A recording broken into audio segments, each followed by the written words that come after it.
Hi guys, welcome back. Today we're going to talk about the Securing a Strong Retirement Act of 2020. It's a bill that's in Congress right now. It seems to be having good bipartisan support. Doesn't mean it's going to pass in its entirety, but they seem to be into it. So let's go ahead and look at this is the Ways and Means Committee Chairman Richard Neal on House.gov's website. So Neal and Brady introduced new bipartisan legislation to strengthen Americans' retirement security. This is dated October 27, 2020. Today, Ways and Means Committee Chairman Richard E. Neal, Democrat from Massachusetts, and the ranking member Kevin Brady, a Republican from Texas, introduced the Securing a Strong Retirement Act of 2020, bipartisan legislation to help a greater number of Americans successfully save for a secure retirement. The bill builds on Setting Every Community Up for Retirement Enhancement, or the SECURE Act of 2019, to further improve workers' long-term financial well-being. COVID-19 has only exacerbated our nation's existing retirement crisis. In addition to meeting workers' and families' most pressing immediate needs, we must also take steps to ensure their well-being further down the road. With the Securing a Strong Retirement Act, Ranking Member Brady and I will build on the landmark provision in the SECURE Act, enable more workers to begin saving earlier and saving more for their futures.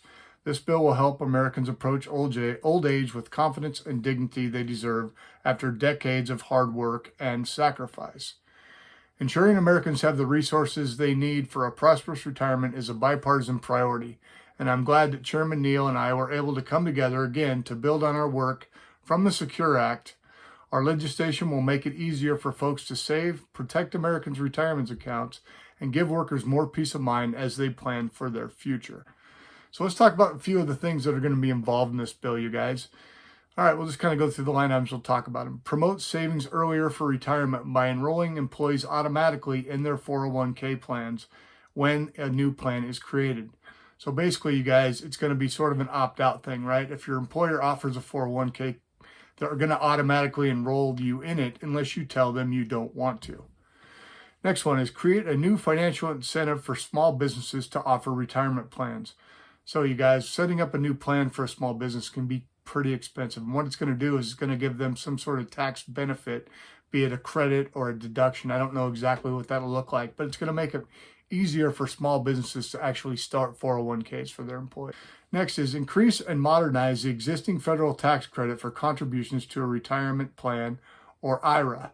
So basically this is about the Savers Credit, you guys. Are trying to increase the amount for the Savers Credit for the minimums you can have for requirements. And I don't know what that's going to look like yet, but as soon as I find out, I'll do another video on that. Expand retirement savings option for nonprofit employees by allowing groups of nonprofits to join together to offer retirement plans to their employees. So one of the problems if you work for a nonprofit is a lot of times they don't have a plan. And this is going to make a way for nonprofits to get with other nonprofits so that they can have and offer retirement plans. Offer individuals 60 and older more flexibility to set aside savings as they approach retirement. Now, what I've heard this means, you guys, is 50 and above, you have a catch-up credit. A catch-up, this right now currently is $6,500. I qualify for that. This is going to make it even bigger for people that are 60 and over. Sort of a last-ditch effort, and I don't, again, know what kind of amounts these are going to look like because they haven't come to that yet. But it's interesting. Next one is allow individuals to save for retirement longer by increasing the RMD, or the required minimum distribution age, to 75. Now, this is kind of crazy because we just, with the SECURE Act of 2019, increased it to 72 after it had been 70 and a half for decades. And here they're looking to actually add 3 more years. Next step, allow individuals to pay down a student loan instead of contributing to a 401k plan and still receive the employer match in their retirement. So what they're trying to do is get more employers to make matches, you guys. And one of the things they're going to offer is, let's say your employer matches 3% and you want to get the match, but you also want to pay down student loan debt. You could say, I want to put away 1.5% to my 401k and 1.5% put away to my student loan debt, and the company would still match the full 3%, which is pretty cool. for a lot of people coming out of college, student loan debt is a major, major obstacle. So this may be a way to help pay that down while they can still get their matches. Next one is make it easier for military spouses who change jobs frequently to save for retirement. This is important, you guys. If you're a military spouse and your spouse in the military gets moved to a new base or post every 3 years, you're changing work quite often. And it would be a lot harder for them to keep, because they're not at a job for a long time, to really build a lot of assets into a retirement plan.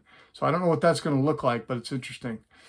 Allow individuals more flexibility to make gifts to charity through their IRAs. It's already pretty easy to make a charitable contribution instead of taking an RMD. So I don't know what that looks like either, but it's interesting.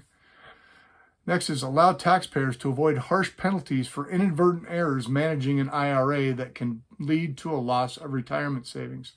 Now, what I would take that to mean is, if you don't take an RMD currently, that's the biggest tax penalty there is, you guys. So if your RMD, for example, was, let's say, $5,000, and you didn't take it this year for whatever reason, the penalty is half of the RMD. So that penalty would be $2,500.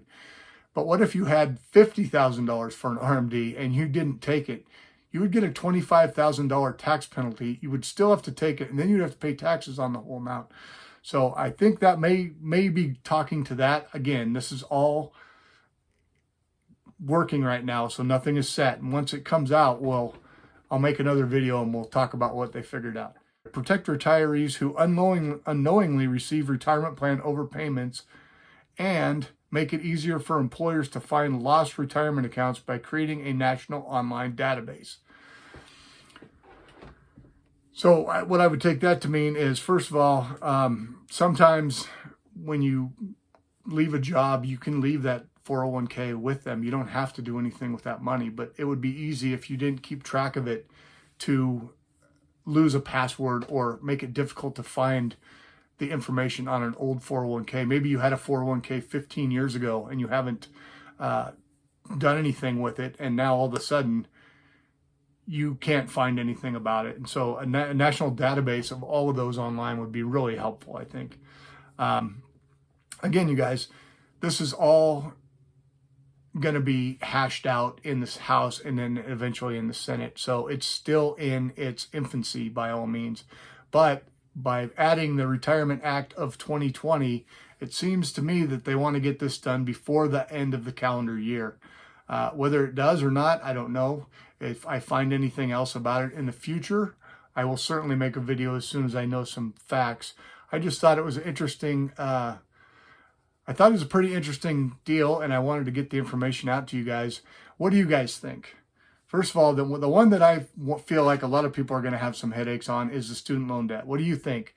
Is it okay to say I'm going to pay my student loan debt and still get the match and not actually save for retirement, which it says apparently in this that you'll be able to do? What do you guys think? Also, what do you think about the RMDs going to 75? Do you think this is a good thing or a bad thing? Obviously, it's pushing the taxes out further, but when those RMDs do come, they're going to be bigger. So I'm not sure how I feel about that. Could go either way. What do you guys think? Let me know in the comments. All right, I hope you got something out of this. If you did, do me a favor. Give me a thumbs up. Hit that button, make it blue. It really helps my algorithm, gets my message out to more people. You guys, if you're not already subscribed, you know the deal. Hit the red button, ring the bell. You get notified every time I make a new video. I try to make at least a couple a week. All right, we'll see you. Thanks.